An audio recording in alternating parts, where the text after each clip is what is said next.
I am traveling to Bole, a small town in the Bole district of the northern region. This 564-kilometer journey from Accra has been a very smooth one because the road is very good. I am here to look for 50-year-old Iya Fosti, one of the remand prisoners freed following the locked and forgotten documentary a year ago. The rather quiet and reserved woman became the most popular person in Bole in 2012 after accidentally hitting her pregnant daughter to death. She had a mental problem then. With no proper street naming and numbering system here in Bole, the best approach to locating her house was to move from one police station to the other. People are looking for. And they are looking for her. So how do you help? I can carry him to the house.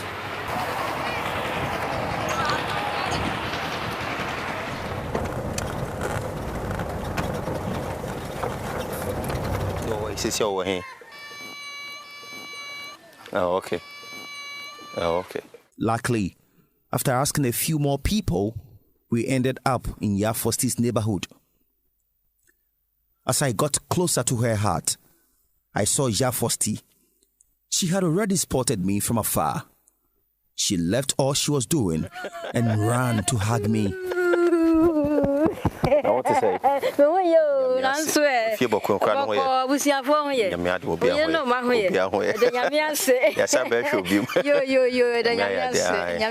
An emotional moment for both of us.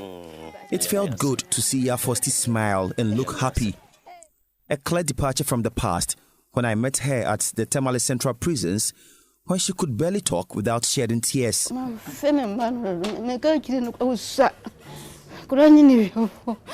I really miss my children. I always feel sad anytime I think about them, and this makes me cry. Auntia, as she preferred to be called, was not mentally sound when she was arrested and brought to the prison. Psychiatric attention was sought for her, and after several months, she regained sanity. She has reunited with her children, and that is enough for her despite difficulties in even getting food to feed them and money to pay their school fees. Iya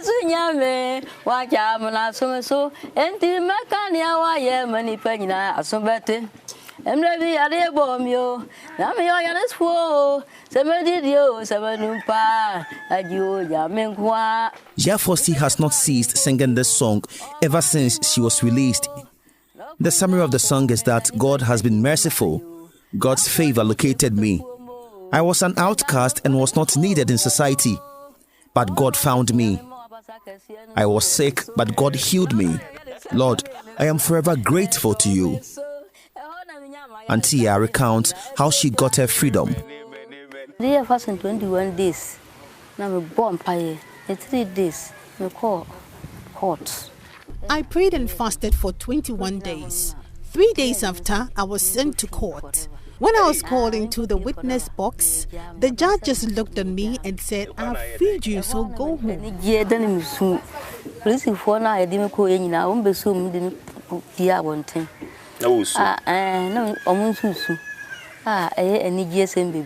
I could not believe this. Out of joy and excitement, I knelt and started crying. Police officers who were with me could also not control themselves. In fact, police in court. I'm so yard. One police officer led me to thank everybody, and they all donated a token to cater for my transportation. Even the judge donated 50 cedis and instructed that I am sent to my son in Techima.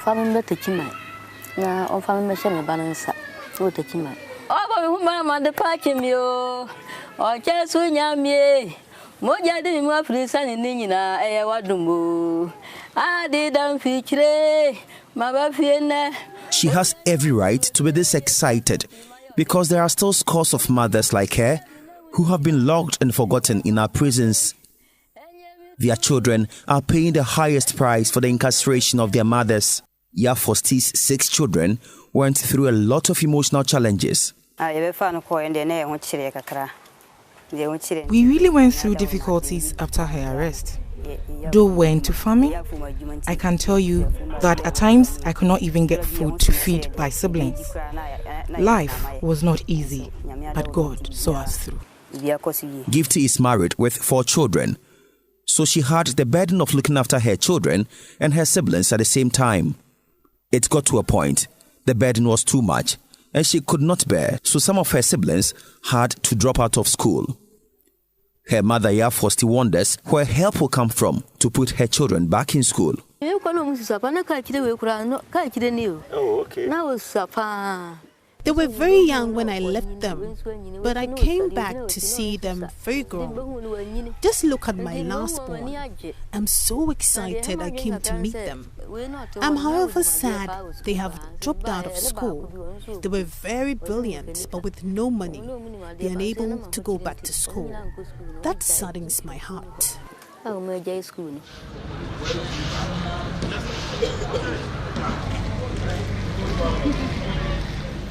In December 2014, when I first entered the Tamale Central prisons, there were 99 remand prisoners in this ancient facility, originally built for horses.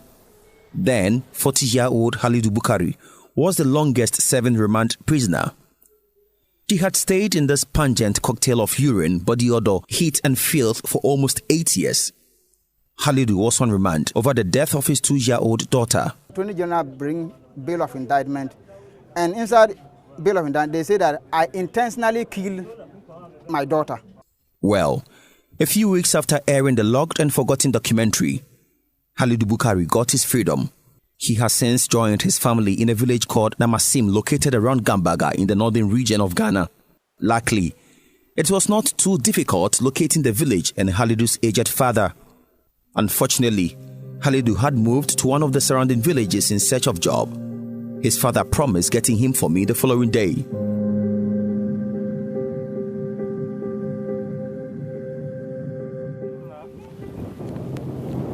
You are looking very young now. The gray hair is going. How are you? Good to see you. Good to see you. True to his word, we met Halidu the following day.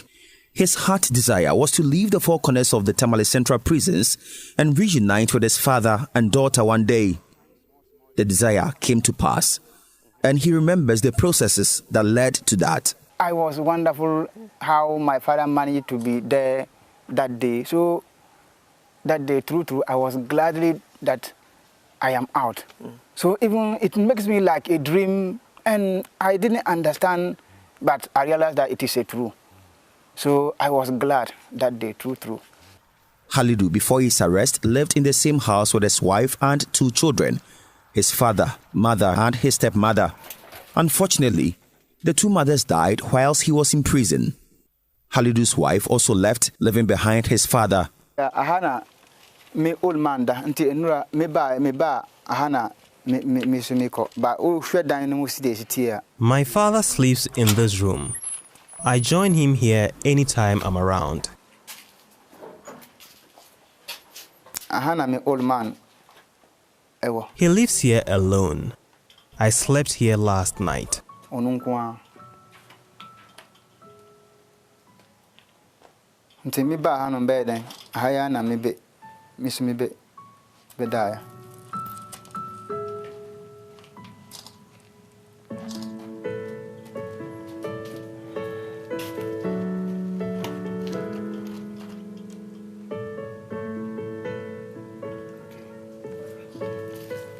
So for the almost 8 years Halidu was in prison, his 92-year-old father, Abubakar Bukari, had to be traveling long distances from his village to Tamale to visit his son in prison and to also support him in court.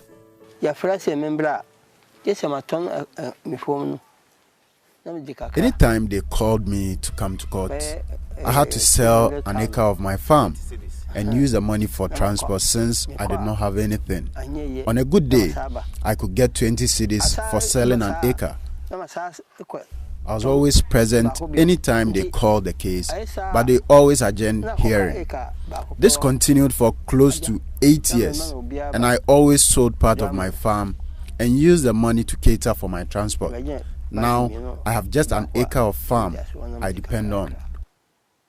Even with that, I contract people to work on it for me, and I share everything I get from the farm with them. I am very old now, and I have little strength left. Yet, I have to travel long distances to fetch water. As for what to eat, I wasn't so much concerned about that. I was rather thinking of who to take care of me when I'm sick. I was constantly thinking of that, and it really affected me.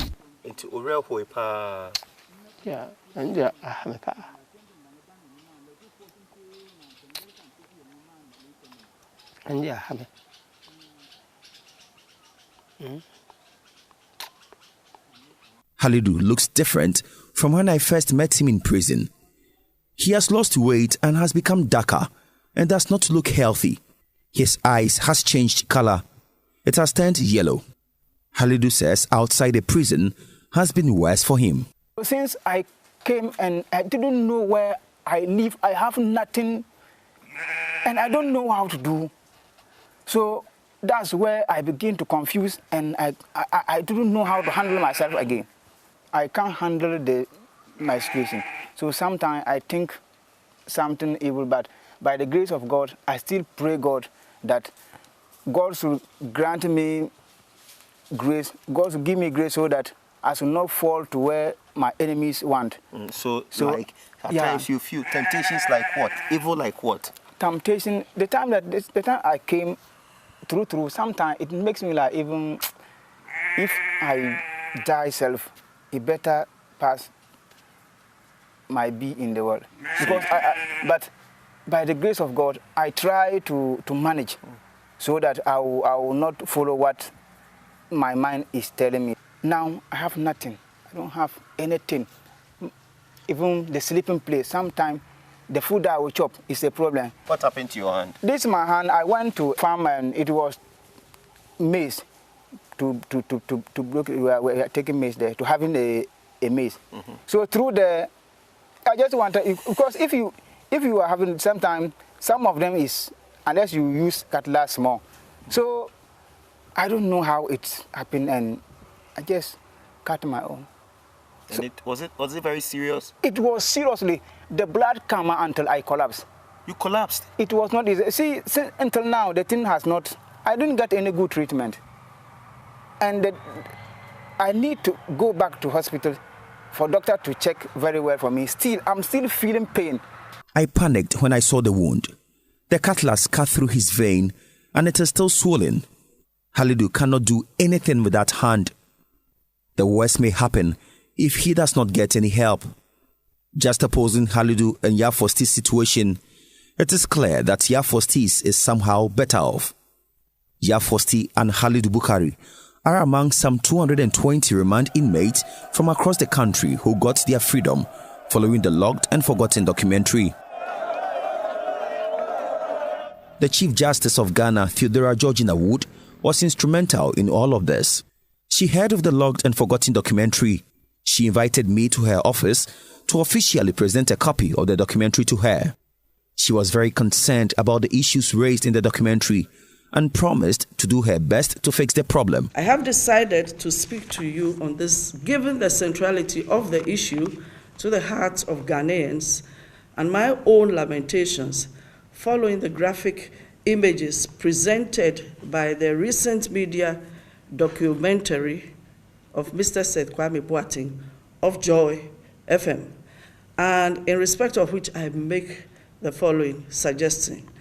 Unless it would disturb your appetites, and I doubt that it would, knowing that lawyers or persons in the legal profession are made of strong staff, may I suggest we watch part, if not the entire abridged version of this thought-provoking documentary. For them to have a feel of the enormity of the problem in the prisons, the Chief Justice again dispatched all judges and magistrates into the various prisons to familiarize themselves with the conditions there.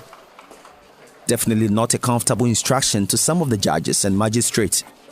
In some of the prisons, these judges and magistrates could not stand the stench, heat, and the obvious human rights abuse there.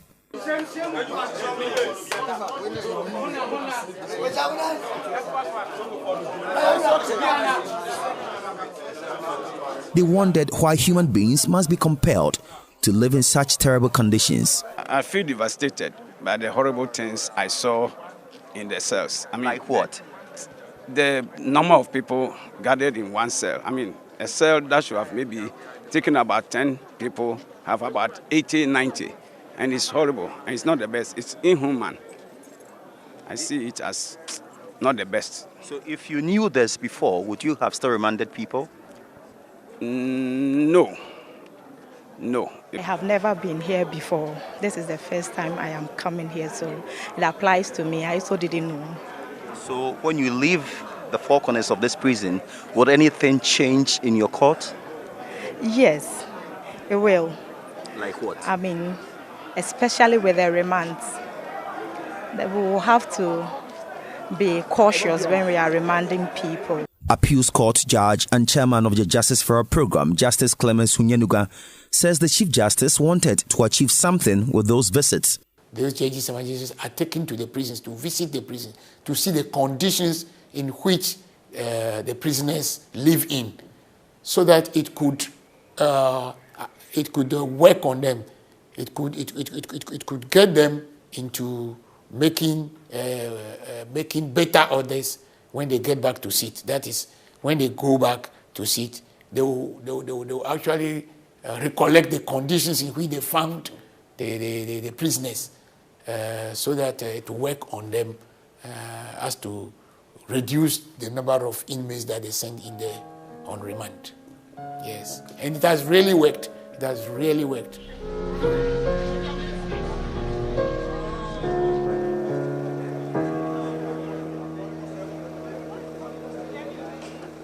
In most cases, the remand prisoners are kept in detention and completely forgotten about. This brings to mind the documentary Locked and Forgotten. If I may use the modern expression, the game changer that prodded the judiciary to step up the Justice for All programs. Prisons in the country are seriously congested. The short-term intervention available to save the situation is the Justice for All program. The Chief Justice immediately put a team together and activated the program. Led by Appeals Court Judge Justice Clemens Hunyenuga and his counterpart, High Court Judge Justice Constant Humetou, the Chief Justice tasked them to go around prisons in the country, hold special court sittings, and adjudicate only remand cases. One of such hearings was at the Koforidua prisons in the eastern region of Ghana. We are here today at the Koforidua prisons where the Justice for All program is taking place.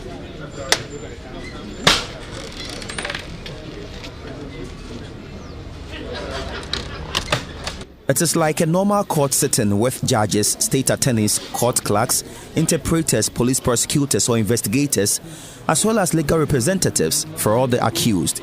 The only difference is that this time the court is located right inside a prison. Cases are called and suspects involved are brought before the judges to defend themselves. There is a little flexibility with the work of these judges. Per their practice, judges are not supposed to grant interviews to journalists. But with the Justice for All program, their leader is allowed to brief the media after each sitting. We discharged a total of 4. 7 were convicted and sentenced. 24 were granted bail. 3 were referred for psychiatric treatment. 1 bail was refused for 1 person, and 6 were struck out. So at the Koforidua prison today, some lucky remand prisoners got their freedom.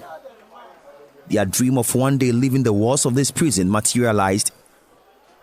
42-year-old Abdullah Muhammadu is one of them. Abdullah is a herdsman from Benin. He had a fight with another herdsman. Unfortunately, his colleague died the following day. This led to his arrest and has been on remand for 10 years. Then I go court, give me a quick discharge. So you're happy? Now they happy. And they go my unta straight. Now the East region, I don't go the East region again. You go Benin? Straight. I leave me, Juguni, Parakuni, Malaville, Maunta. I go see my family. How many children do you have? 5. 4 day Benin, 1 day Ghana here. Did they know you were in prison? He didn't know. Then my wife they came in 2008. It be me I cannot say nowadays because I don't get nothing. I get the case. You see, the thing they go get to chop. Sumo no. If you know they take, come watch me. I tell her no, you go. Me leave me here now. So your wife left and went to Benin? He go, yes, he married. Oh, your wife married again? He married 2014. Somebody can tell me for here. He say he married. Now they are come out here now and they go find another wife again. His colleague, Kweku Buama, was arrested for smoking weed and has been on remand for 3 years. The Justice for All program released him today. I feel very happy inside me. I'm very happy. And yet I'm hoping for a very nice and a blissful tomorrow. I know that henceforth, from Monday going, I will not be sleeping here. Because the pain is very, I cannot describe it. It's very painful. Being here, the way how you go and struggle for water, for bathing. And if I may say, my audience should forgive me. Our toilet system, the way how, is very pity. So you have vowed not to come here again? Never in my life. Chairman of the Justice for All program, Justice Clement Sunyanuga says, scores of remand prisoners have had their freedom since the Locked and Forgotten documentary was aired in 2015. We sat on 458 cases, and then we released a total of 150, which include those we discharged, those we granted bail, and those we convicted on minor offenses. The Chief Justice has allocated a secretariat. We're going to have a secretariat.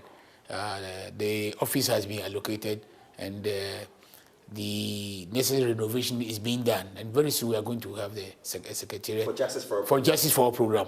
It's going to be a secretariat, national secretariat for it, for which they have been appointed a director to man that secretariat. And secondly, the Chief Justice in wisdom has appointed 2 judges from every region to now be in charge of the program, so that it will not be necessary for us to be traveling all the way from Accra to the regions. At their last hearing at the Koforidua prisons, 70 remand inmates had their freedom.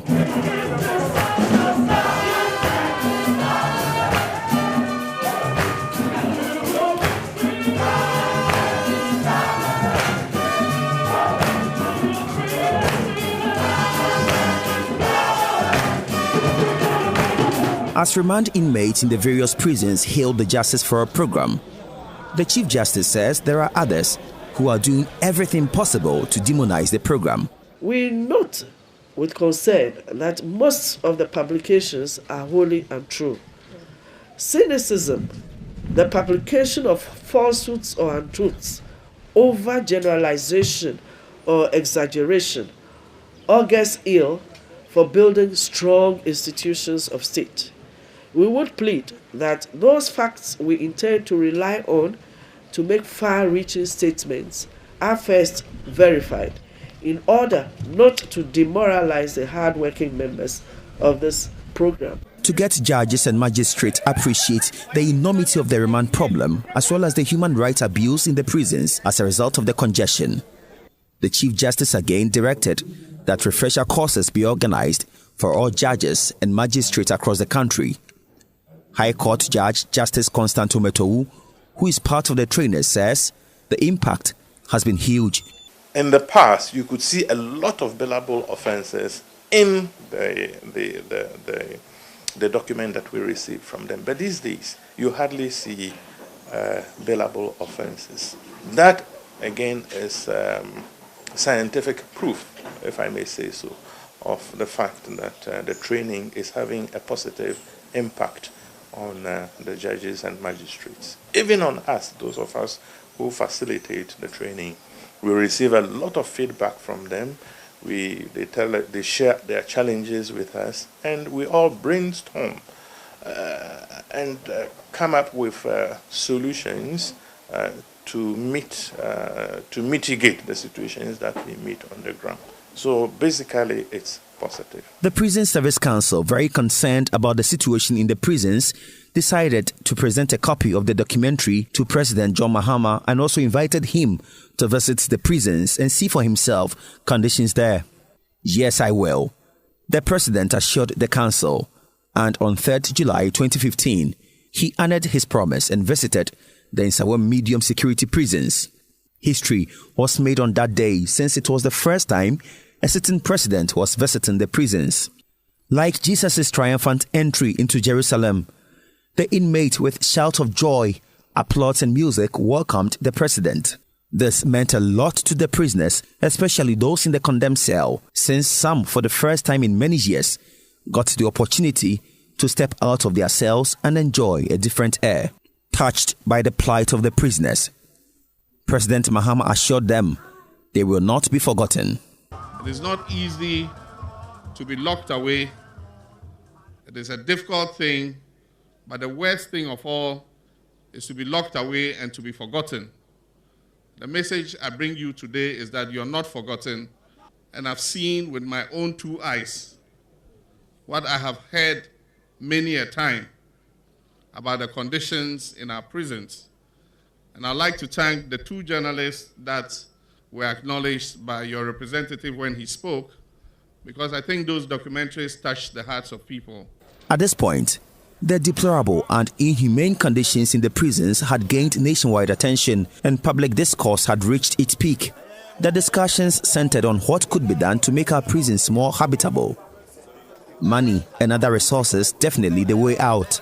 The Prison Service Council says it needs 25 million cedis every year to implement a 10-year development plan to fix the problems in the prisons.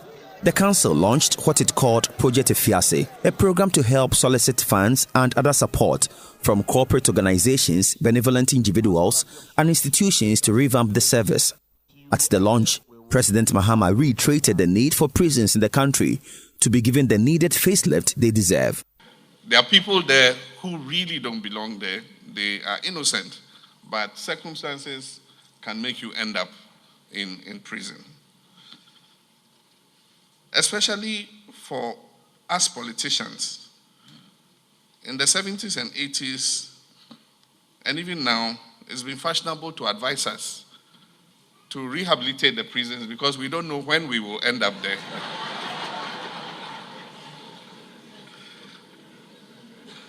And so for me and my ministers and our government officials, it's sound advice that you should rehabilitate the prisons so that in future, if you find yourself there, the conditions will be much better than you came to meet it. Corporate bodies, government institutions, churches, and even the prisoners have donated towards the Efiase project. Chairman of the Prison Service Council, Reverend Steve Wingam, is impressed with the support so far. During the mid-year budget review, the minister announced that government was releasing 50 million cedis to support Project Efiase. And we received a cash of about 200,000 Ghana cedis. The reason why the money we received this amount is because we've had difficulty in securing SMS short code. But by the grace of God, just this week, NCA gave us short code 9050 for all the networks, so that every Ghanaian 9050. So every Ghanaian in the comfort of your home anywhere can text any amount to support Project Efiase. An ultra-modern hospital for the Ghana Prison Service is among the tall list of projects Project Efiase wants to cover. We have 43 prisons installations. If most of these corporate bodies will decide to adopt one prison, we can transform Ghana prisons without sweat, without struggle. We have about 25 million Ghanaians. Donate only one Ghana cedi towards Project Efiase. And some can donate more than that. Just send an SMS text to 9050 and you'll be fulfilling a religious duty, a national duty, and then you'll be investing into somebody's life. The best investment to make is to invest in people. We still need more resources because there is a lot we want to achieve. And I want to promise them we are going to be very judicious in the use of the resources given to us. I promise Ghanaians every year I'll hold a press conference, present the statement of accounts to them, and publish the accounts of the Prison Reform Trust so that Ghanaians will know what we are doing, what the contributions they are making towards Project AFIASE. 14 months after all these interventions were activated, has anything changed in our prisons? The prison population is 14,518. And out of this figure, we have 11,750 being convicts. And then 2,768 are unconvicted prisoners, otherwise known as remand prisoners. The capacity of prisons in this country can hold only 9,875 inmates. During my first tour of the prisons, the total prisoner population was 15,014. Nearly 3,000 of the inmates are on remand. Many of them locked up for years and completely forgotten about. I am off to Nsawam, Sunyani, Kumasi and Tamale Central prisons, where I earlier visited last year. Today, I am starting from the Kumasi Central prisons. This prison is 114 years old and it is situated in the heart of Kumasi, the Ashanti regional capital. It was built to accommodate 800 inmates. The regional prisons commander, Deputy Director of Prisons, Lord Niboy Tego, says the prisoner population now far exceeds the capacity of the prison.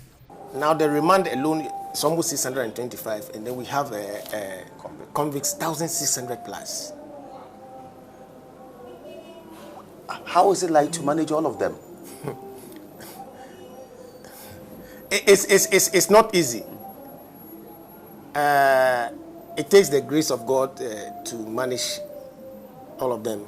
I am here today because of the high remand numbers, so the commander and his men usher me to their section. From afar, I can hear and feel there is an activity going on in that area.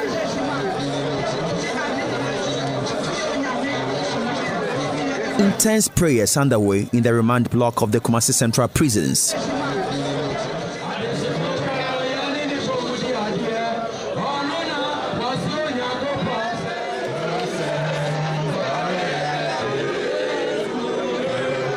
Inmates here are a mixture of suspected armed robbers, murderers, Indian hemp users, and even innocent ones who have no knowledge about the crime for which reason they have been remanded.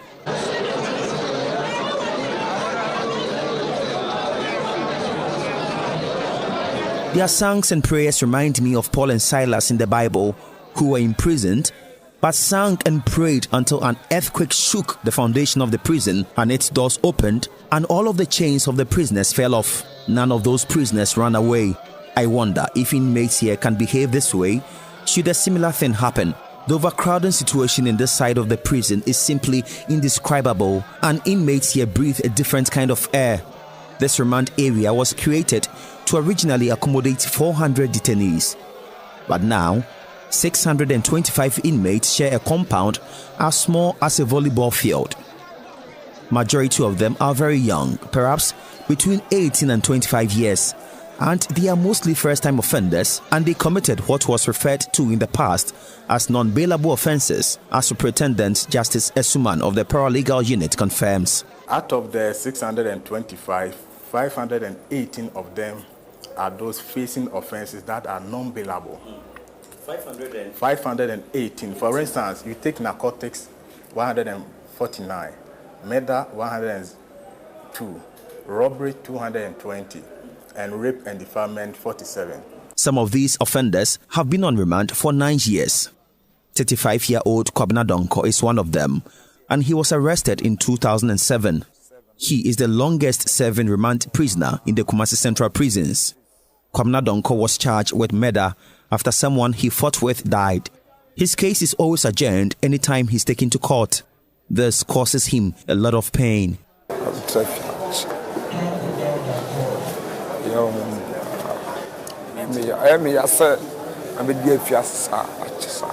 My heart is very heavy. I'm extremely sad. I'm tired of staying in this prison. I'm always thinking about my wife and my mother. I really want to see them again, but do not know their whereabouts. I have no idea whether my mother is alive or not. None of my relatives even come over to see me and update me on how she is doing.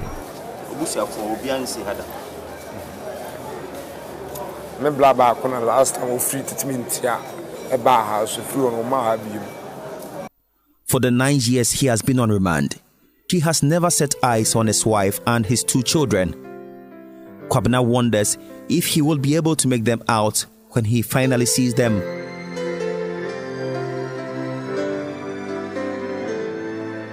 Kwabena Donko is not alone in this. There are more inmates going through similar ordeals. 47-year-old Mohammed Abdullahi has also been on remand for 5 years. His younger brother, who lived with him, was found dead by the roadside 5 years ago.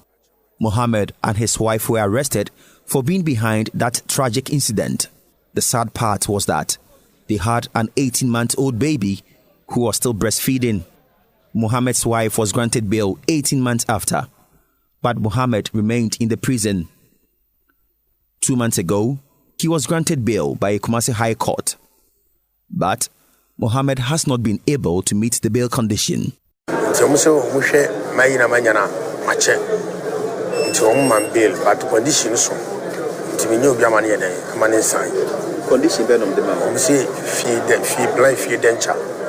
judge said I had been on remand for a long time, so he granted me bail.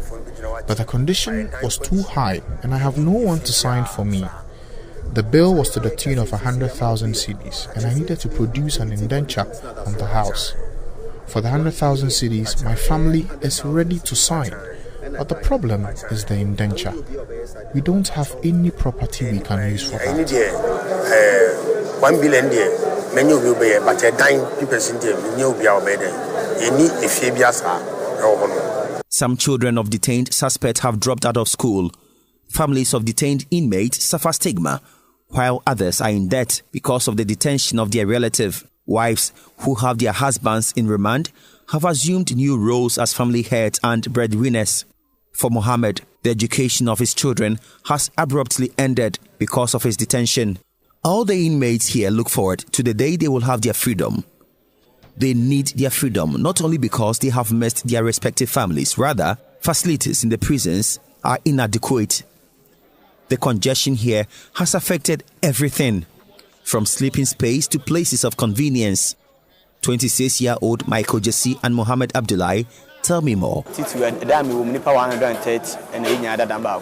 It is not easy for us in this prison. In my cell, for example, we are 130 in that small cell.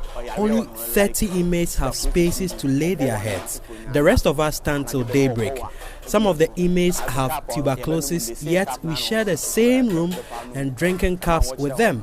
As they cough throughout the night, we are compelled to inhale what comes out.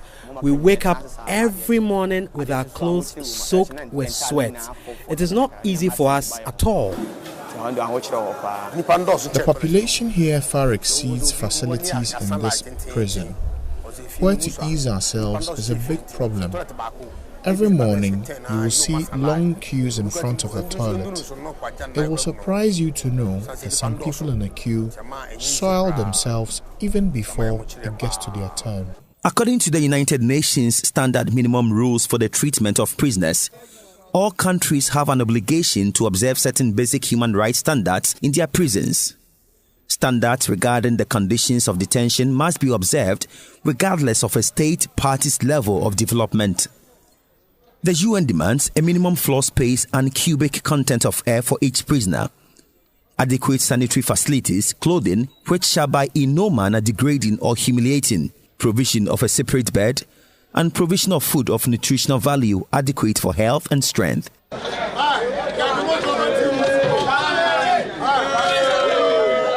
I decide to go around and check how far these standards are being met in this prison. The prison administration is supposed to provide inmates with food of wholesome quality. More than 1 cedi 80 pesos is needed to provide this kind of meal for inmates. For years, prisoners have been fed on 1 cedi 80 pesos daily.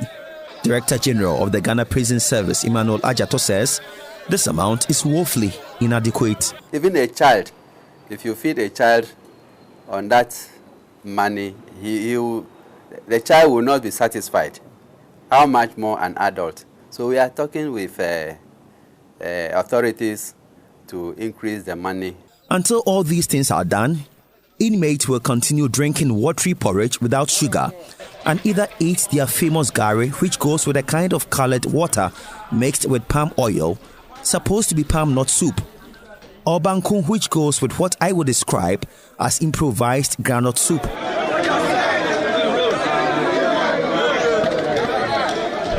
For first-hand information, the inmates, together with their officers, agreed to lead me to their places of convenience. The stench is extremely unbearable. Okay, so I have been here for just a few hours. The congestion is just too much, and because as you can hear in the background, they are not very holy. So anytime they see people like us around, they will want to tell their stories. I am struggling to breathe as a result of the stench and heat here, all because I am a first-time visitor. I wonder what asthma patients here go through. The remand population as of today is 625, and there are only 4 toilets here. Unfortunately, 2 of them are out of use now. This means the 625 inmates here share only 2 toilets. They form long queues in the morning to wait for their turn. At times, they do it on themselves. And just a few steps away from the almost half-full water closet are scores of inmates preparing different kind of food from their make-believe palm nut soup. Before they can eat the gari provided them, they have to sieve and do away with some large particles in the gari. Remember, all these things are taking place not far from their toilet. I wonder what will happen when there is outbreak of cholera. As you can see, this gentleman is fortunate to have received food from home. So family members were here to visit him, and they brought him food. So he's sharing with his friends here. So it tells the difference between the food they eat here and the one we eat outside.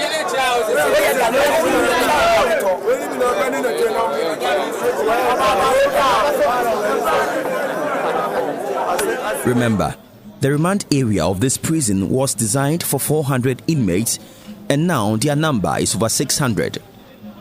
The commander here, Deputy Director of Prison, Lord Niboy Tego, and his men had to convert some condemned cells into remand cells for the inmates.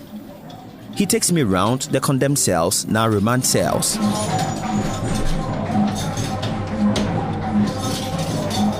Inmates who occupy these 2 cells are only suspects awaiting trial. They have not been sentenced yet, not to talk of being condemned to occupy a condemned cell. But there is nothing prison authorities here can do about the situation. They had put them here to reduce the overcrowding in other cells.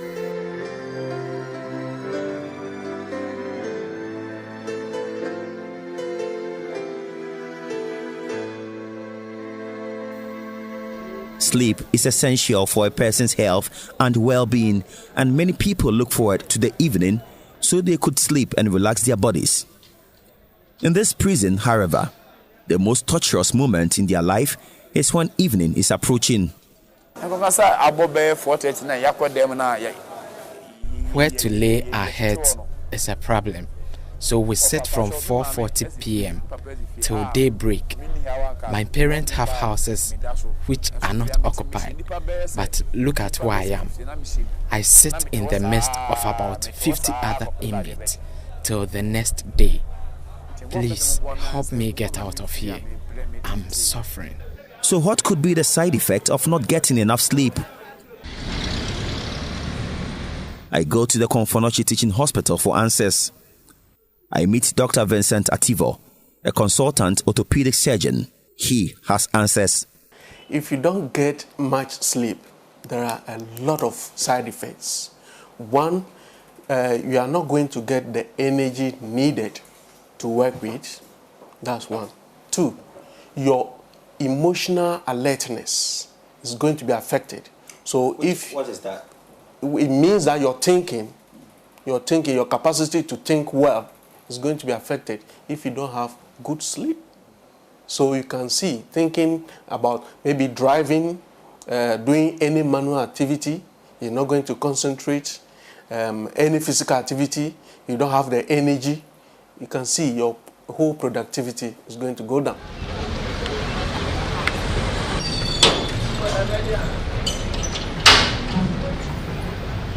I am back at the Kumasi prison. It is few minutes past 4 p.m. and it is time for the inmates to be locked up, so officers are conducting their last roll call.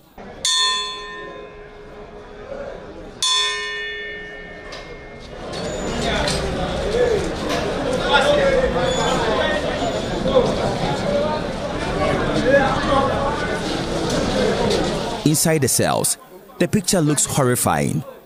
Human beings packed up in a room with not even an inch space between them. I'm having the opportunity to enter one of the cells here. Almost 125 inmates sleep in this prison. And as you can see, some are going to sit like this till tomorrow morning. And it's not even 6 p.m. yet. And they are being locked up. Some are seen under the beds, as you can see. And some have been sitting like this for many years. I interviewed one person who has spent 9 years. Imagine such a person living under conditions like this. You can just imagine. I will attempt entering. Me prebi ati no memra e. Minti amoso. No.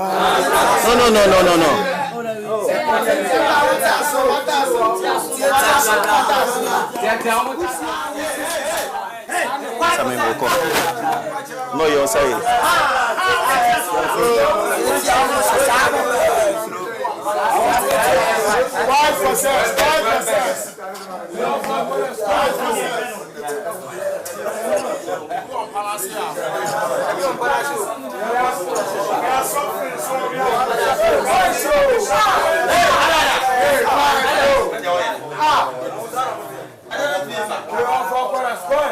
Hey, me never be until now.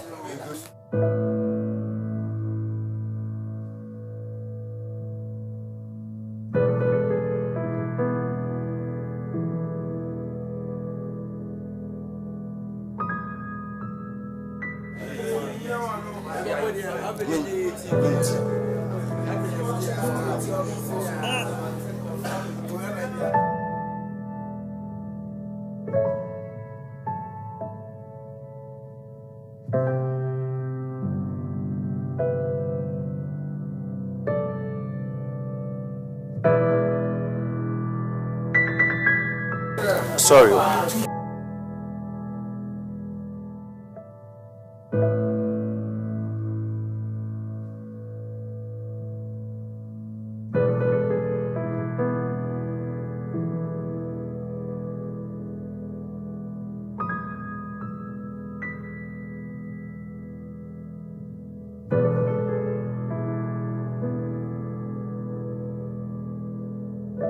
They have been carefully arranged according to the years they have spent in the prison.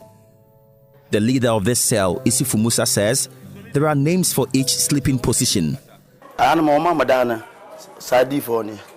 Those in the middle are referred to as sardines because we have arranged them like the way sardines are arranged in a tin. There's no space between them.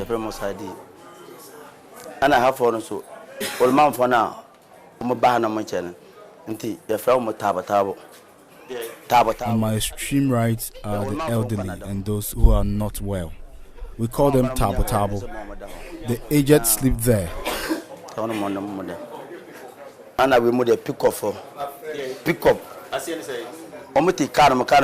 Those on my left, very close to the door, we call them pickups. They squat throughout the night. They are like passengers in a stationary vehicle. They can only get up when the gate is opened in the morning.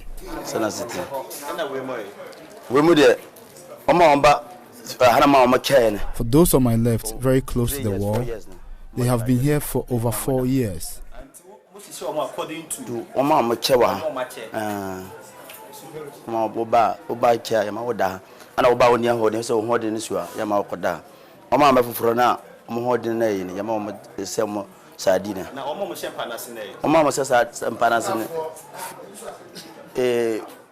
Those under the bed are those who have not really stayed here for long. They have not gone beyond 2 years. 18. Senior man in the Oma, your chain sure. Inmates on the bed are those who sweep here and ensure the place is clean always. Some are also peacemakers. Those on the top are the leaders. Sleep. What a wonderful word. However, if you are not sleeping in the best position, sleep can have a negative impact on your body. According to experts, the healthiest position is the one that allows you to sleep soundly through the night. Remember, the inmates here are only suspects. They have not been convicted yet, and some of them will be pronounced innocent when investigations are over. These innocent ones will go home and live with chronic spinal problems, all because they have been squatting, standing, and lying on their side for many years to sleep. Dr. Vincent Ativo speaks about how harmful this is to their spine. The ankle joint, the knee joint, and the hip joint, and probably the back, the spine, they're going to have chronic pain. They're going to have degeneration of the joints. They will have arthritis later on. It's a long-term effect. So the arthritis will lead to deformity. More deformity developing in those joints, and that will affect the mobilization of these people, the joints in those people. So their mobility is going to be affected. So surely their spine is at risk. Yes, if you have chronic pain at the back, especially resulting from degeneration because of bad posture, it's going to affect your life. Every aspect of your life, your social life, your emotional life, and your physical life, all will be affected. Extremely sad that human beings are treated like animals. The huge metal gate with heavy padlocks have been shut, and the inmates will be in this heat till 6 a.m. Perhaps the situation will be better in Sunyani in the Brong-Ahafo region, so I continued my journey there.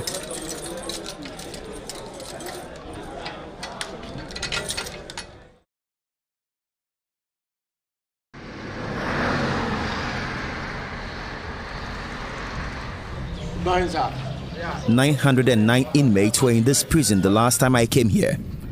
245 of them were on pre-trial detention. Some had been here for close to 10 years. The population in the Sunyani prison today is 932, out of which 269 are remandees. The regional commander, Deputy Director of Prisons, Al-Hassan Nahin, says the congestion has worsened. They are going home and more are coming. But as it compared to the previous years, in fact, more were coming, they were not going to court. And now they are going, but the facility there, in fact, we are trying all that we can, but it's still, there's nothing changed. There's nothing, the structures are still the same.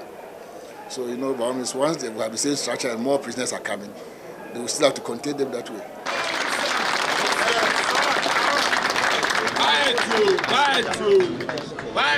Most of the faces are very familiar. Inmates I met and interviewed on my first visit to this prison. Some have been here for as long as 12 years, but the Justice for All program neither got them convicted nor discharged. 48-year-old Kwesi Owusu is the longest serving remand inmate here, and he has been charged with manslaughter. For the 12 years he has been in detention, his case is always adjourned anytime he goes to court.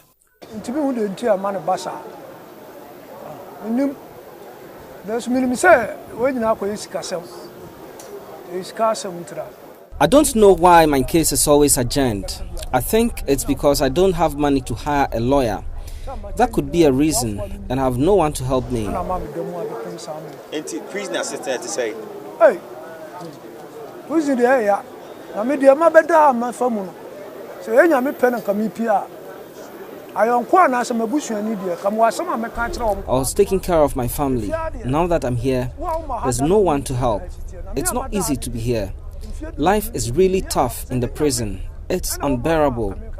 I have a lot of stories to share with friends and relatives the day I'll leave this prison. It is hard for people to believe stories from the prison until they experience it. I think I'm still alive because God has a purpose for me. Once the 80 pesos. 80 pesos. Say, and so, I'm in a boy who buy. It has a time there, I end them. They say, Dabako, you die, the Nipa, 45, because I don't get one. How can an elderly man like me be fed on 1 cedi 80 pesos a day? What food can it provide? I've learned a lot from this place. I've vowed not to argue or fight with anyone when I leave here. Even if you want to kill me, I'll tell you to go ahead. I will not even exchange words with you.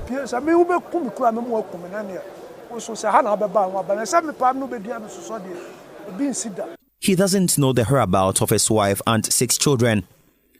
His counterpart, 52-year-old father of 4, Akwesi Derry, has also been on pre-trial detention for 10 years.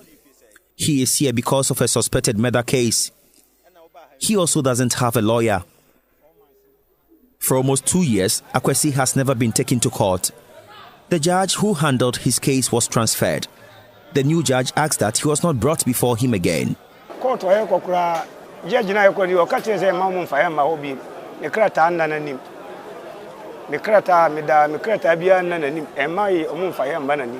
to the new judge, there is no document showing I have a case which must be heard in his court. So he has warned that I'm not brought to the court again.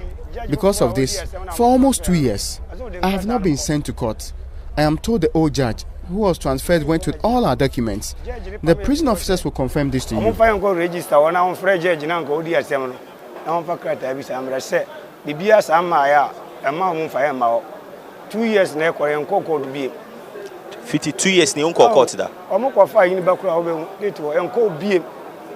have been here with no idea when I'll be sent to court.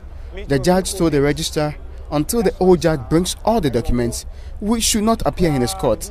I am extremely sad and worried.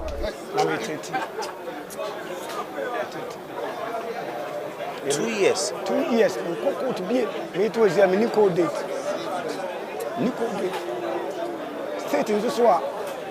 On the proof on Maha. On the country, just for all by Amico.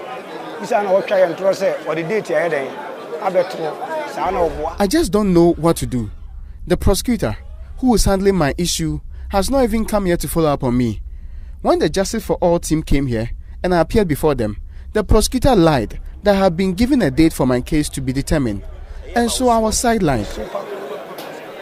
Akwesi Derry's case has been confirmed by the state attorney in the Bronx-Ahafo region. The first judge got transferred to Bolgatanga, but he was later sacked when he was cited in the Anas Arimea Anas judicial corruption scandal. They confirmed to me he went home with documents in his possession. The Bronx-Ahafo Regional Prisons Commander, Deputy Director of Prisons, Al-Hassan, he says there are more inmates here who are not sent to court because their dockets cannot be found. Some of them 5 years, they have been here by 5 years. And the last time they went to court was last year, November. And also maybe last year, July, they've not been to court again. And what we are hearing is that their dockets cannot be traced, and they're waiting for the Attorney General to give order. The remand inmates are already stressed because of the congestion in their block and the fact that they have no idea when they will be sent to court. That is enough psychological trauma, and hence the need for divine intervention. There are scores of them who have had their remand warrant expired. Their warrant must be renewed to make their continuous detention legal. Anything other than this infringes on their fundamental human rights. Prison officials confirm at times they draw the attention of the police to this, but no action is taken. Superintendent Justice Esuman of the paralegal unit of the Kumasi Central Prisons confirms. Sometimes they will tell you the police investigator responsible is on transfer or is on leave or is on peacekeeping mission. But most of the time we try to tell them that if you know the police is, for instance, on transfer, then there will be the need for you to hand over the case to another investigator to continue the case. So many of the people who are currently here and haven't been to court, I would say, is due to that challenge. Director of Police Legal and Prosecution Unit, ACP Edward Tebri, admits these things happen and blames them on lack of proper supervision. We have come across this kind of situation, and all boils down to some extent lack of supervision. If I were to be selected to do peacekeeping outside this country, I have a checklist that I have to provide to the administration that I have no case pending, I have no internal proceedings against me. Like that thing stops me from going for the peacekeeping. You are going to serve your country, trying to keep the peace. If back home you are leaving somebody in jail or not handing over properly, the administration has that in place. And it's maybe the immediate bosses who are not, in those cases, who are not doing things right. What happened to the checklist that the person ought to provide to the police administration that didn't have anything like that pending against me? So I have been cleared. There's clearance. You have to get that clearance before you go on peacekeeping. And those who retire, some retire and leave their prisoners here. So we have a way of handing over our dockets when we are proceeding on retirement. But if you are the key investigator in the case, even after retirement, you have to help us by coming to give evidence in court. The body responsible for the human rights of all persons in the country is the Commission for Human Rights and Administrative Justice. Its Deputy Commissioner Joseph Ritao is familiar with these human rights abuses in the prisons. We have inherited a structure that, to say the least, are not speaking to each other. You have an executive, in this case represented by the police, who would arrest, and when they take the person to court, or the time they take the person to court is left to them. When they get to court and the courts remand them into prison, we have a situation where that person whose liberty has been denied is left to the mercies of state institutions who are no longer in a position to communicate with each other. There is this silo effect that is happening, where now there's assuming that the case has to come on in court, the prison's officials have difficulties in bringing him or her to the court. The court would adjourn in deferment to that institution because they were not able to come. If it is the police not able to bring the person from cells, there is that prosecution bias. You know, the state has a way of leaning back on each other. Why don't we allow the police to take time and investigate and put things together? But at the center of it is the liberty of an individual. So that individual and the family of that individual should care the less about whether the state is equipped or not. If you have decided to take him up and to deny him of his liberty, then you should be ready to make sure that he gets it fairly, early, and promptly. One of Ghana's astute and celebrated lawyers, Samuel Kudjeto, is familiar with these issues, especially the difficulties lawyers encounter to have their clients appear before court. Lawyer Samuel Kudjeto recommends a simple way of solving the remand challenge. Why can we not have, let's say, a software so that when a person comes to court, indeed, the dockets on the cases would have gone before the judge's clerk. They would have put all that on the computer. So you know, this one's been so and so and so. This is the day he was arrested. This is the charges which are preferred against him. These are the statements that was taken from him. These are the statements taken from the witnesses, and so on and so forth. All that can be on the file. And then the police should have the same information also. And if possible, the prisons should also have that information on the person. So that tomorrow you cannot come and I say that docket cannot be found. And if you have that, then part of the program will be that the person was remanded, he's expected to come back to court on so and so date. there will be a trigger there on the machine, red, to show that the prisoner is supposed to come. Now, what excuse will you give for not giving me the person? Because if you don't bring him, then the court should discharge the person. And yet, you know what they do? They go to court and say, oh, the vehicle has broken down. So the judge remands the person whom he has not seen. And you must see the person first. You are supposed to see the person. We say the corpus must be shown before you can remand him. Because for all you know, he's dead.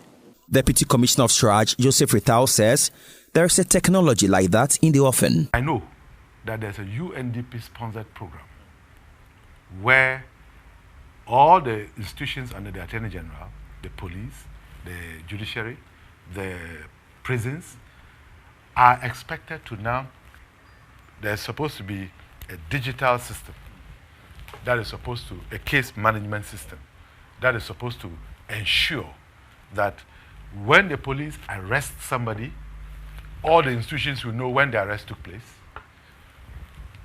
When the person is put before court, the date on which his return for trial or the next adjourned date is noted. All the institutions are aware, so we can know where the fault lies. And who will be tracking? Everybody has access to that system and should be able to, Sraj? and Sraj should be able to access the system to track, to know which of the institutions is reneging on its responsibility in ensuring that the person is brought before court. Aside peacekeeping and operational duties, which often take police investigators out of town and thus causes them to forget about their suspect on remand, one major challenge facing police investigators is the issue of transportation. There are a number of remand inmates who have not been to court because investigators claim they didn't have vehicles to pick them to the court. Head of Legal and Prosecution of the Ghana Police Service, ACP Edu Tebri, again. If we are an institution, you have to work, we must plan ahead of time. You don't say you wait till the day of the case before you make a remand for transportation. So it's sometimes unprofessional to two or some of our personnel. If you don't have it, you just communicate to your boss, and your boss may make arrangement for transportation to prevail. So I don't accept wholly the reason that we didn't have vehicle, because these days we have built up our fleet a bit, and then we can't run away from the fact that yes, we have them. And for that matter, we should try and also respect other people's rights. They are in prisons. For all you know, at the end of the trial, the person may be set free. Right. So if you incarcerate the person in prisons for that long, you may be doing injustice to the person. So.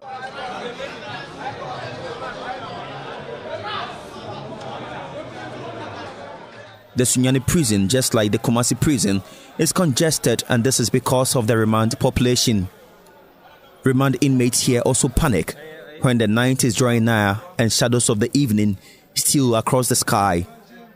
If they are arranged to sleep on their right side today, none of them can turn to the left in their sleep. The United Nations Standard Minimum Rules for Non-Custodial Measures task government to avoid detaining suspects prior to trial. In the case that detention is necessary, international conventions dictate that a person is entitled to a trial within the shortest possible time. The Constitution of Ghana is also in support of this. So why are we violating this?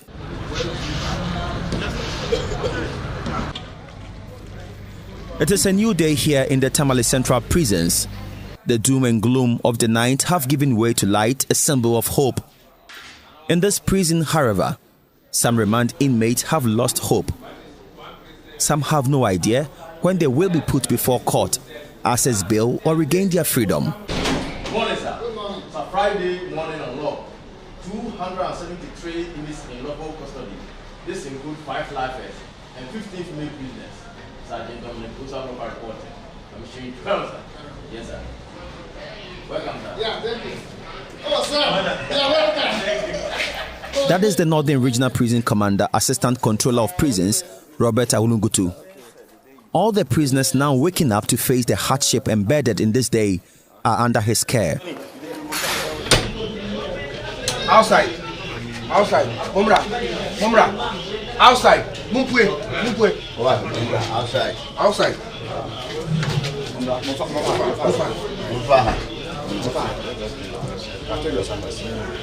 One by one.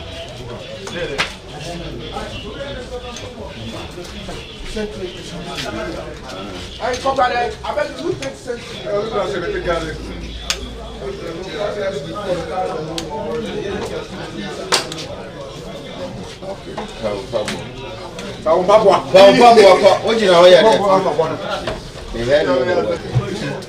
The inmates on pre-trial detention look like slaves who have toiled all night in their quest to meeting the tough demands of their masters as I watch them come out of their cells in this ancient facility built by our colonial masters for other purposes rather than a prison.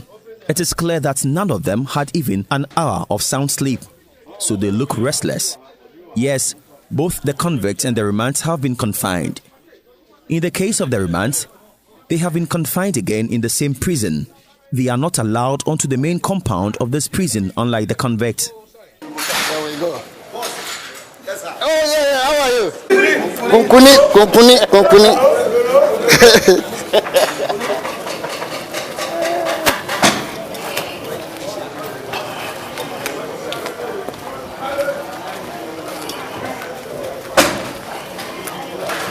ACP Olugutu walks with me to the main remand yard where the inmates spent the entire day until bedtime. He has a solid relationship with the inmate, so they have coined all forms of names for him. He turns and responds anytime they call out a nickname. Anytime I train the place, they can't smile about Kunkuni. Students father. Yeah, thank you. Yeah, good morning. Yes. Everybody, come this way. Good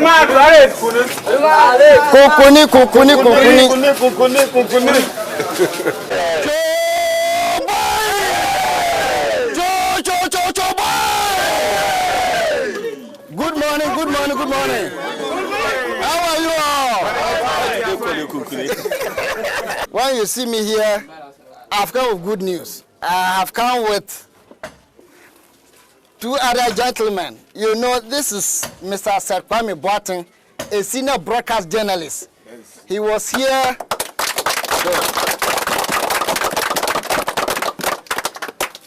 He was here December 2014 to highlight the problems of youth remands. As a result of what he did, that documentary on remandees in our prisons, he was able to bring out your challenges, the problems that you have been encountering. And due to that, the Justice for All program came to this facility. I am here today to verify information about the congestion as to whether it has reduced as a result of the Justice for All program, and also to confirm if the deplorable conditions here have improved or not. The longest serving remand inmate in this prison is 22-year-old Shaibu Jode. He is being held for a suspected murder case. He has stayed here for 7 years, and throughout this period, the investigators working on his case have not been able to gather all the evidence to prosecute him. Shaibu is a Burkinabe. He wants the president to intervene and get him and his colleagues out.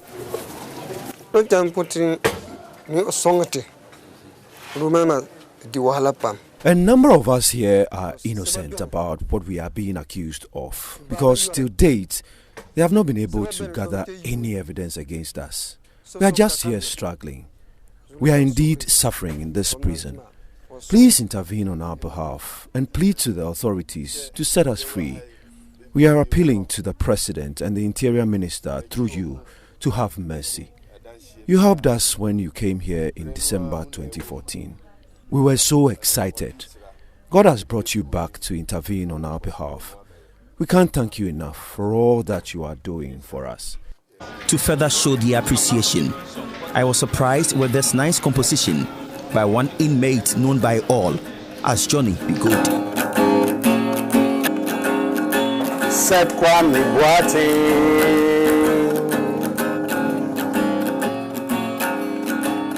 multi-TV journalist, I thank God for your life. Seth Boateng,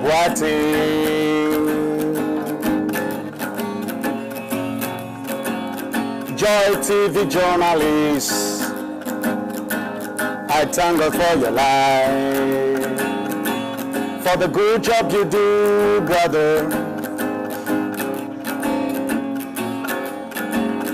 for the good job you do, brother. Hey, yeah. You are the voice of the voiceless in the society. You are the voice of the ones who have been forgotten in the society.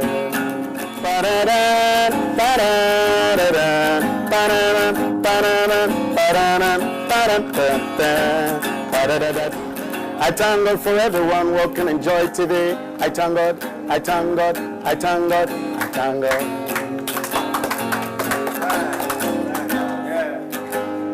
During my last visit, the remand population was 99. Today, it is 101, and this has worsened the congestion situation here. My information is that the number rose to an appreciable level until the Justice for All team came here to reduce to 101. Another inmate who has been here for 7 years is 22-year-old Ibrahim Soyinte. He has been charged with murder. Ibrahim had a grudge with his stepmother. Both got wounded, but his stepmother later died. His relatives have since abandoned him. I will say that by the grace of Almighty God, that have given me joy, so that as not think about what they are rejecting me, but as still have confidence that one day, I may release and go outside. So, do you think about them? Do you yes, media, even if I pray for them. May then too, I don't know what they think about, but I mean they are saying good things about them. As Ibrahim prays for his family, he also prays for an end to the many human rights abuses in prisons in Ghana. He says deplorable conditions in all the prisons in the country show that the justice Ghana stands for is just a cliche. For example, those who have been attending the district court, my brothers and fathers, they will go there, they don't get any good news. They will go there, case adjourned. They don't get money to afford to get their own lawyer to defend them. And if they go, maybe the district court may not have the power to look at the case. So if you know that the case is more than bigger than you may transfer the case to the way they can feature it. But you lay the person there for some times before the person that time you transfer the accused person to another court, the person is weak. So I will try and say that the district magistrates, they should try as much as possible to look at some of the cases that they can't chop. They should release the case. If we know that the case is not true, they should look at them and free them. So I mean, we say that we are in justice for Ghana, but there is no justice. Why? Because I will say that maybe I don't have the money. Maybe the complainant may go and see the judge. He said that I want the accused person to be here. For what? The accused person said that you say you go stole this and that and that. Well, I mean, if it's not the case, you can chop it. They chop. If you know that you can't chop, maybe transfer the case to another court so that the accused person may have his own freedom. It's no other man that you keep it here. Why? So we are appealing to you that, and Mr. President John Dramani Mahama, that you should look at our number in the prison, the whole prison in the Ghana, that they should look at us, a man in how mercy on us, have pity, compassion to us, because we are suffering. Ibrahim seems to have the support of lawyer Samuel Kudjeto, who also has issues with the behavior of the lower courts. If we want proper justice system, then means we need to review the whole of the processes and the procedures that we are putting in place. It also means that what we require is more of judges on the lower level. But they also should be properly trained, because I'm not satisfied with the present system. Well, because some of them are very young lawyers whom they've put as magistrates. I think that's more mature people required in that kind of job. You know, people who can virtually develop sixth sense. Why something come and they think that the thing is flimsy, they say, all right then, you police, we'll put it down for next week. come. How many witnesses do you have? Bring them so that we try this matter and finish it with. Because the reason for all these things pile up was because the summary trial, which is supposed to be effected in the magistrate court, is not happening. We are treating the magistrate court as if it's most like a high court. But it's meant to be what we call summary trial, which can be done expeditiously. It is clear that Ibrahim, like many other remand inmates, are bitter and frustrated. In their frustration, they often cite how police officers find joy in getting them remanded first without investigating accusations leveled against them. 38-year-old Abu Salam is one of them. He admits assaulting a taxi driver, but he was charged with robbery and has been on remand for 8 months. Judge near Casano, my to my bill. Or my bill now was a said Nasa capture. Another court. With the CIDs, at times they rearrest suspect immediately after the court has granted them bail and send them back to another court. A good friend of mine who was here was a victim of that. So Diagra or the CID in Baba remind her. Ujana several times. Ujana na CID na chenaba. Ujana na CID na chenaba. Iti Sadia na usa ban share no ye bibi maye. The judge had to drive to the police station to warn the police officer to release my friend or get him also remanded. He discharged my friend several times, but the police officer kept arresting him. The government should do something about this. It is not easy to be here. A very bad thing, because I'm a bad treat me bad, son, and be my jumbo, be bummed. Because I know when you drown dim near doing a different. But I say, be an old digger, be digger. And I say, what to me finding an uncle, your officers, because can I mine is into the other bad yet to be also dinner. There's no way people can change looking at the conditions here. Only God can do that. Why wouldn't I be worse off when I get out of this place looking at the treatment we go through here? Also, not all the cases here are true. Some people are innocent. Presently, a police officer assigned to provide security at a bank can decide to abandon that and rather go after weed smokers. They do this so they will be honored. A police officer was remanded and brought here. He was nearly killed. He was severely beaten because of how they treat us outside. Because I also play a born about with him. It is Sana Denny outside by your Shano Yamaye. Nancy, how much police in Biba and come up Bunekunu. Who be sending you and me, I'm Jeno. Because they were Omuye or Bantino. So you do Bahasana, almost a person Mubuku. Sana DNA at here. Inmates are not the only ones who have issues with the conduct of the police. Some lawyers are also complaining. One private legal practitioner, Kwame Tutu, has stories to share about his encounter with some police officers. I'm involved in a criminal matter now where narcotics. 3 people are involved. I'm representing 3 of them. These 3 people were arrested at different locations. But interestingly, they're all being charged for the same narcotic offense. That is their story to me. But until you go for trial, the judge is saying it's non-bailable offense. So they are being held in custody pending the results from the lab confirming whether or not it is narcotics. That will take ages. Only God knows. They've been there since 23rd of December. They've been in custody. And 2 of them are married. They have children. They have families. So that is where the difficulty is. And they are saying they have no knowledge. And why I'm trying to believe their story is because they were arrested at different locations. Even one particular person, he was arrested by citizens that they suspect he's a thief. And he said, take me to the police station. Then they added him to the same charge for narcotics. So in whose interests are we seeking? Is it justice or for somebody's parochial interest? That is where the difficulty is. Some of these concerns and complaints about the behavior and alleged unprofessional conduct of some police officers have reached the top hierarchy of the police administration. Director of Legal and Prosecution, ACP Edward Tebri, confirms. There's evidence to that effect. We have some that the person was internally dealt with, because you can't tell somebody, like normally they used to say it in cases where dealing with juveniles is very difficult. So some say, if you are 16, then why don't you say you are 17? 17, you see, or as we heard in Anna's case, Anna's expose,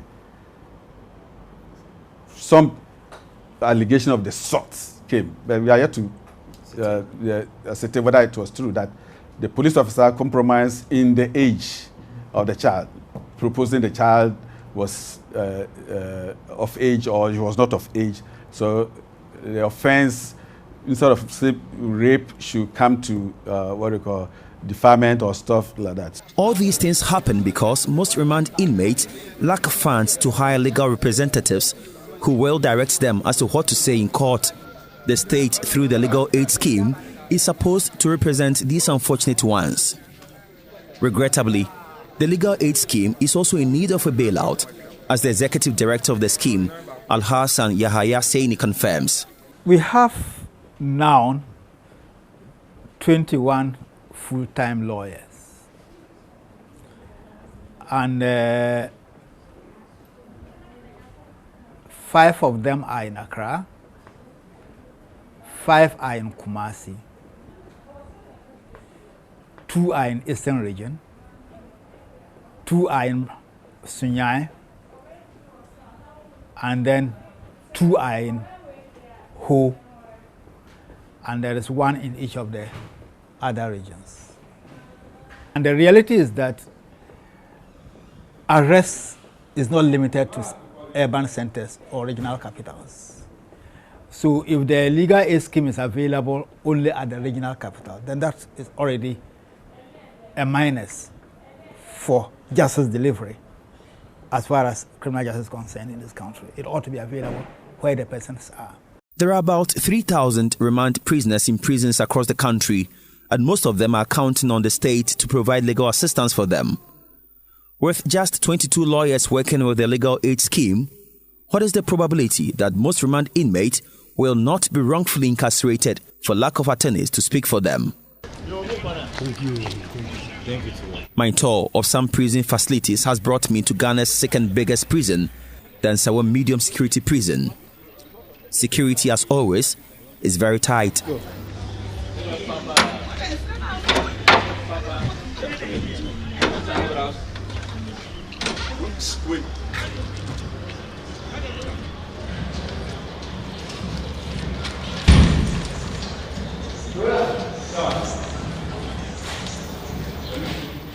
Anyone entering the prison yard, including prison officers, are thoroughly searched to make sure no one enters with a contraband good. The prisoner population today is 3,407. 318 of them are on pre-trial detention. During my last visit, the total population was 3,000, and 620 of them were on remand. The good news here is that the remand population has reduced almost by half.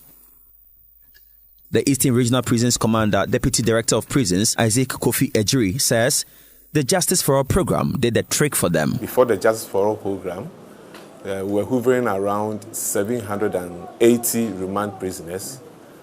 But ever since the program took off, we now hover around 318, between 318 and 350.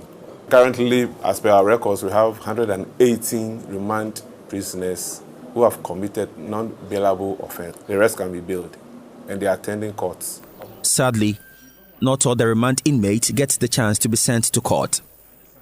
29-year-old Mohammed Al-Hassan has been on remand for the past 5 years. In fact, I featured him in the Locked and Forgotten documentary. He was arrested together with others, but they have been freed by the Justice for All program. The charge was suspect robbing because we no rob anybody. The area boys where they can't catch me. Later they put me inside car. They said they take me to a police station where they take me around, where they go catch different people come add on me, where they take us go police station. So, but after they leave 2 people for police station, we remain with 3. So the CID, it take us go court on the 5th May 2011. I can remember that date. But the second one is 21st. 21st, it take us go court. So after court, the next day, we bring us for here. Can't take us again. For 5 years, Mohammed has not been to court. His warrant could not be traced when the Justice for All team visited the Nsawa prison. It was, however, found after the team left the prison. He was the breadwinner of his family, taking care of his 2 children, his sick mother and his crippled older brother. Mohammed wants to be freed so he can go and take care of them again. If it can be right now, I will thank God, because I won't see my mom before she will die.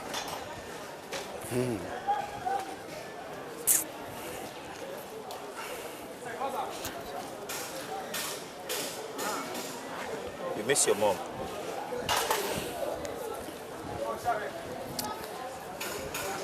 My mom gave me advice. She said, make her follow friends. But they follow friends. Through friends, I can't prison. I can't see how prison day.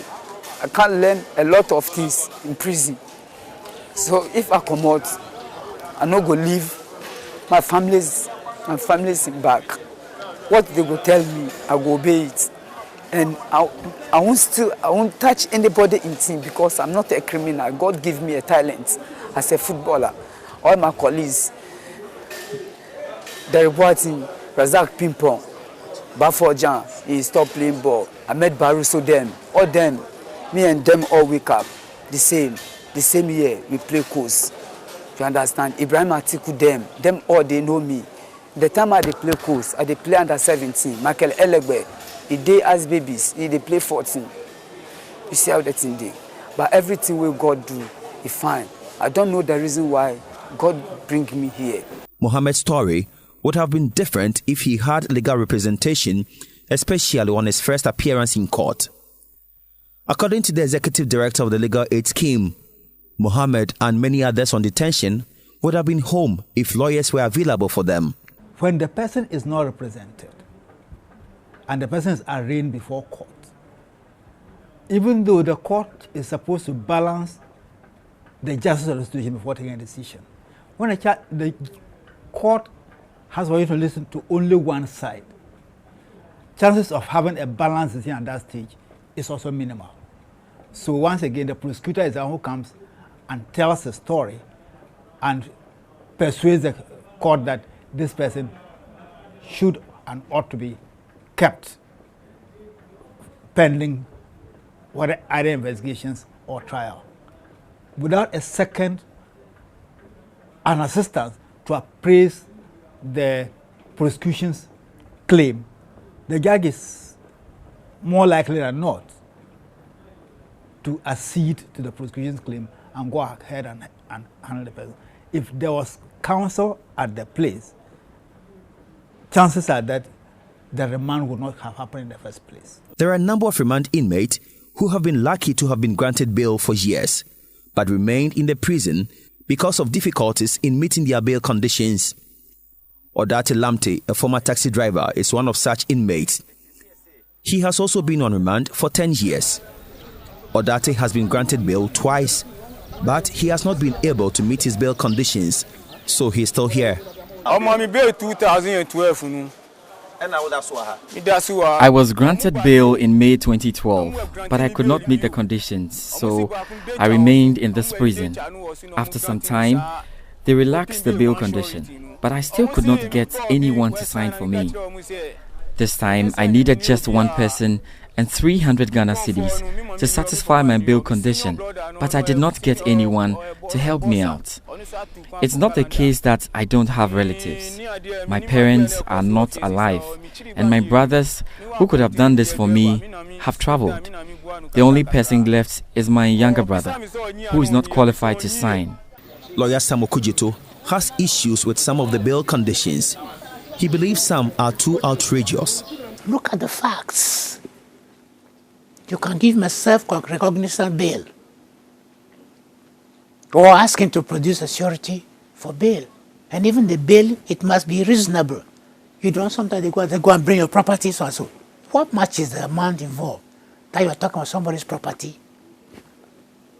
It makes no sense. So under what circumstances can one be told to bring a property? Now it's almost becoming standard. You know that one time they were not even allowing women to bail people. Where they get it from, I don't know. Because in Ghana, Since I am aware of our Lord's legal system, it has never discriminated between man and woman. Never. So I don't know where they get it from. Now, of course, then they say, bring your property. Go and bring your document. Or your property rate to show that you own property.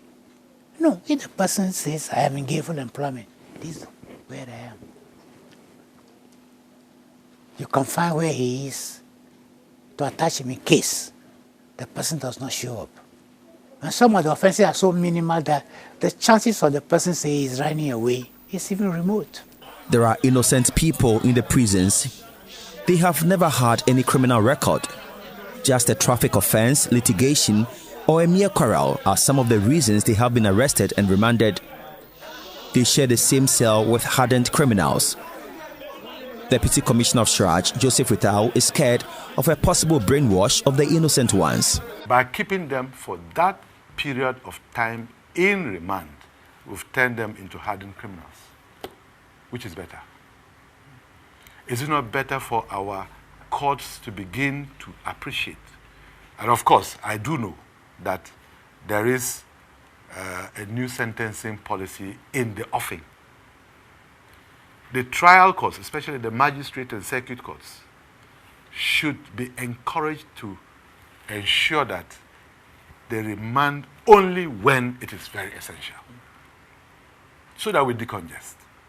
If we think that the default position is to immediately send him to remand, and there is no way in which there is supervision over the institutions that are supposed to do the investigation to bring that person to a proper and fair trial, then what we have done is we have perpetrated injustice in this particular case. For some remandees, all they are praying and hoping for is for their trials to begin. That at least gives them the assurance that they are inching closer to assessing justice. If it is an indictable offense, the docket will be sent to the Attorney General for advice. As Director of Public Prosecution, Yvonne Atakra Obuobisa explains, the docket goes through a cycle before the Attorney General finally advises on what should be done. There are instances when we have been informed that dockets are with the Attorney General's office, and we have gone through our system and have found out that the dockets are not with the Attorney General's office, that the dockets have not even been referred to us from the police. And so it is not always the case when they say that the dockets are with us. There are some instances as well where the dockets, for instance, we have done the committal, we are waiting to start the trial, and then somehow the dockets go missing. They don't go missing from the Attorney General's office, it's from the courts. So there are a few instances in between where dockets are delayed which are not from us. And I would say that with the numbers, when the Attorney General was informed about the numbers, the Attorney General then decided to do something about it, which is why this initiative began. So we look through the dockets, and it is done all the time here. Go through the dockets, find out which of the cases have been haven't been started in a long while, for instance 4 or 3 years, and then these are the dockets which will be recommended for the Justice for All program. And when we are unable to start, it is not because the attorneys are not ready to begin the cases. It is always because witnesses cannot be found. The witnesses have to be brought to us by the police. And so where the investigator is unable to get the witnesses for us, then the case is stalled. And these are instances where the suspects will be discharged till we find the witnesses, and then they will be rearrested and brought before court, or they will be admitted to bail. In the case of those whose dockets are not with the Attorney General and have gone missing in the court, until there is a divine intervention, they may spend their entire life in the prison and even die there. Not all of them are strong enough to stand the hardship in the prisons.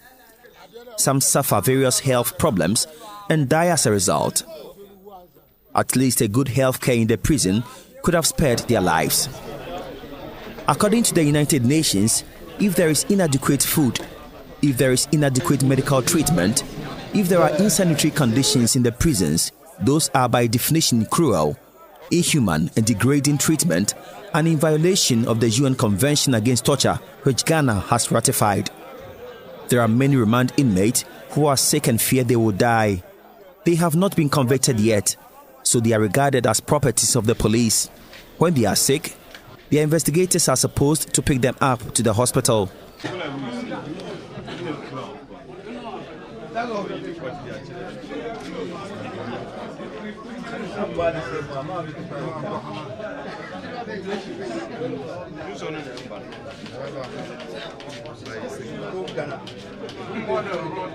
If it's not coming, don't force yourself. When it comes, it will come. That's how it is. I found one of them in the Tamale prison. He has difficulties urinating. It takes him about 5 minutes to be able to urinate when he feels the urge. Because of the pain, he's compelled to pulling and massaging his manhood to enable him urinate. And when the urine finally comes, it looks bloody.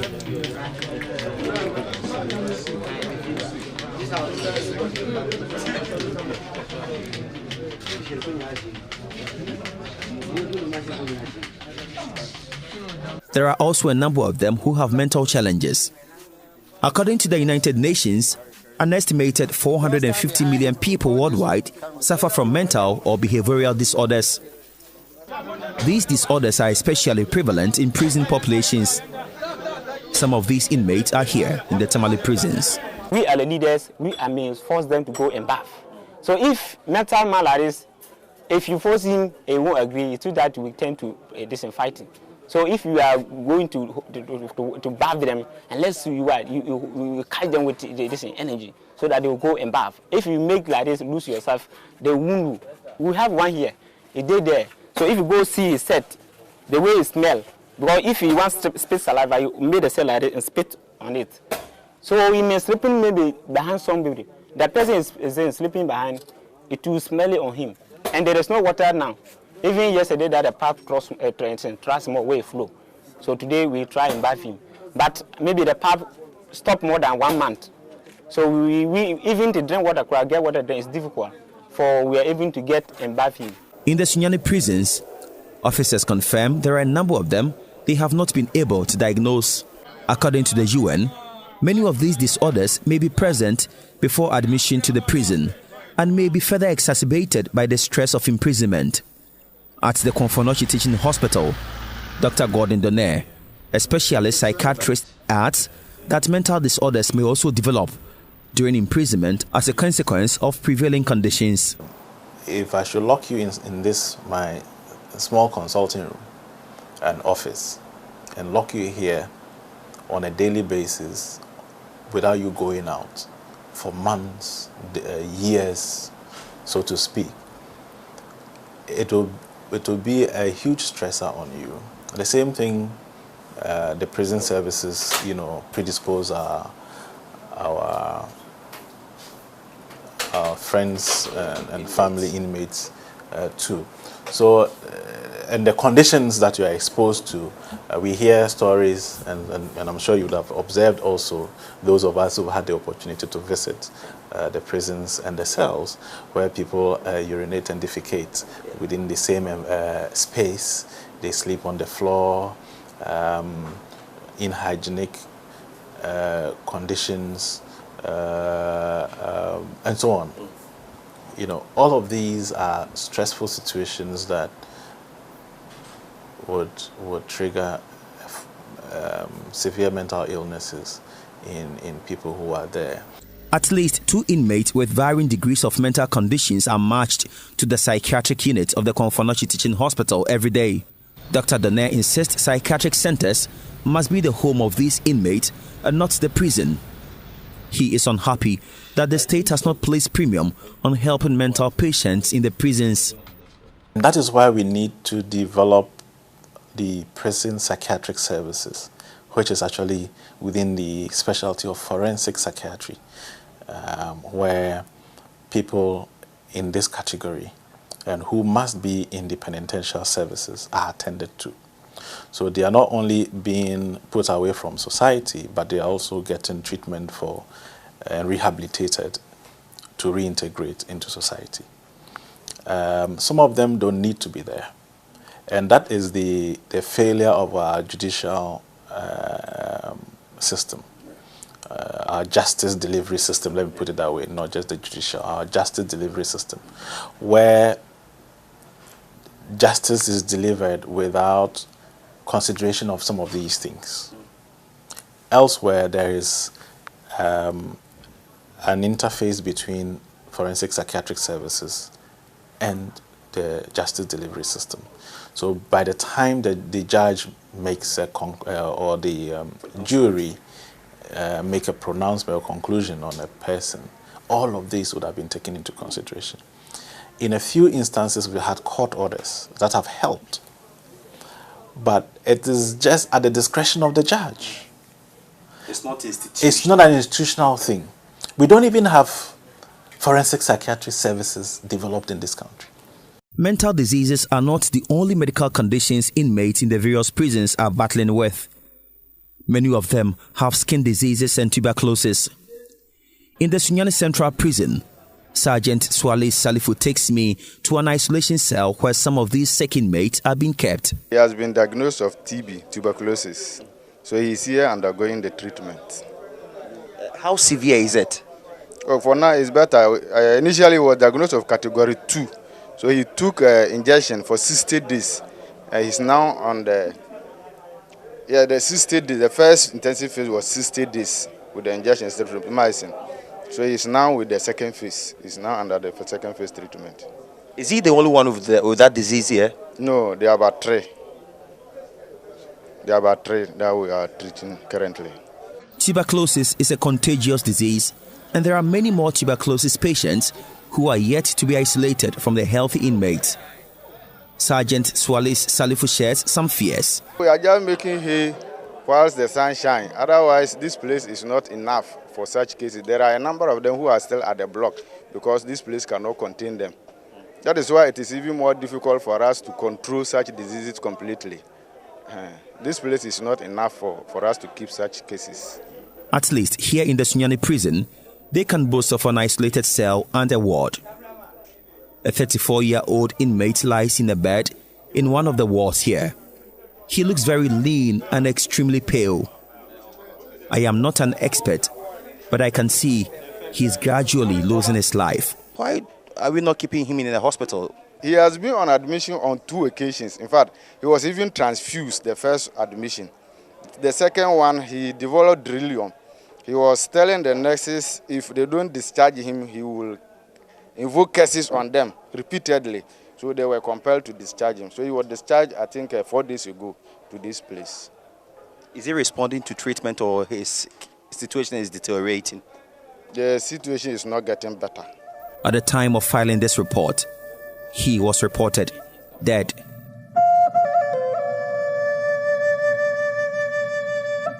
If the prison infirmary had the needed drugs and at least a medical doctor, his condition could have been stabilized.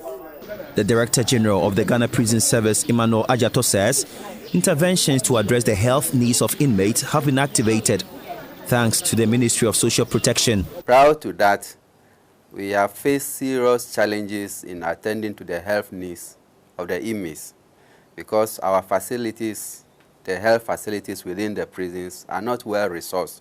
So serious health cases are sent to the main hospitals, and the cost involved is very huge. We were under serious challenges when it came to inmates' health.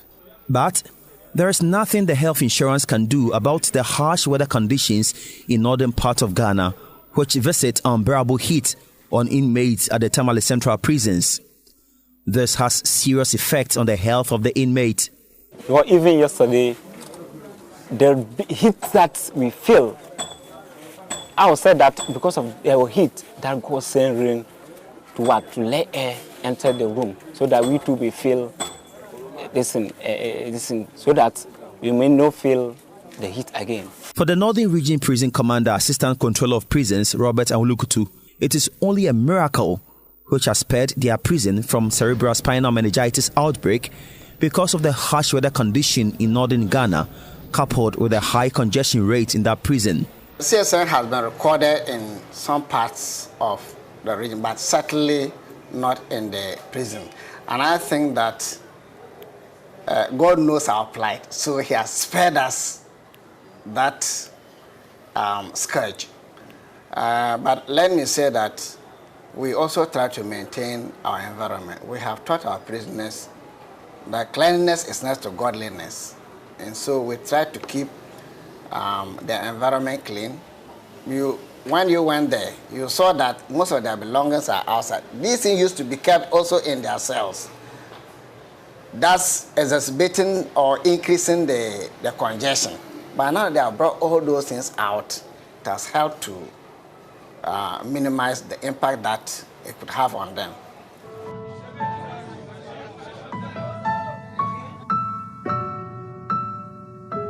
Some of the so-called crimes are so minimal that there was no reason why you should remind the person in custody. Normally in the legal process, you bound the person over to be of good behavior. That if you do it again, man and woman are quarreling. Man gets angry and slaps his wife. They go to court. 6 months imprisonment. I say, hey, hold it. That man is the breadwinner in the family. If he's in prison for 6 months, what does the woman eat? What about her children? And then, if he's in prison for 6 months, is he coming back to the woman? Those are the things where we fail in our system of administration of justice. Because in other countries, there are what we call welfare officers attached to the court. So you don't sentence a person until there's a welfare report on the person. A proper background check. And they will come and tell you that, look, the two of them, they are always fighting. Sometimes the woman slaps the man, sometimes the man does it. So this is not something that you sentence.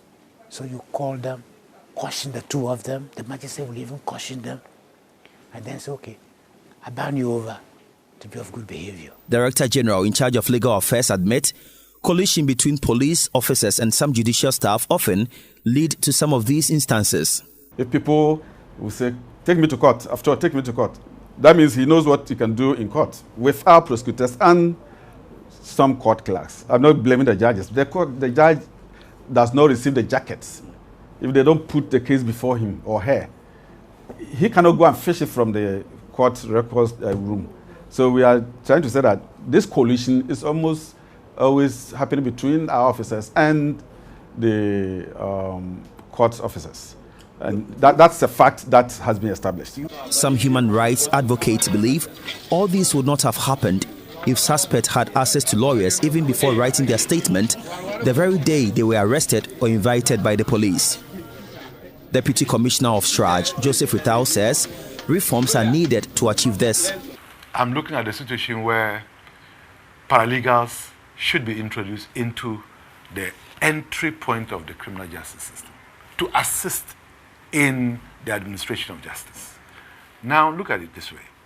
We have paramedical staff helping out in the health service delivery. We have, in fact, we have para-professionals almost in all the professions. But when it comes to the courts, we seem to pull back as to the role of a paralegal. Why? Well, you know, the legal profession has a way of looking at itself as the end all and be all. And so they are not so certain whether these persons would, even if they are well trained, will be able to give proper legal advice.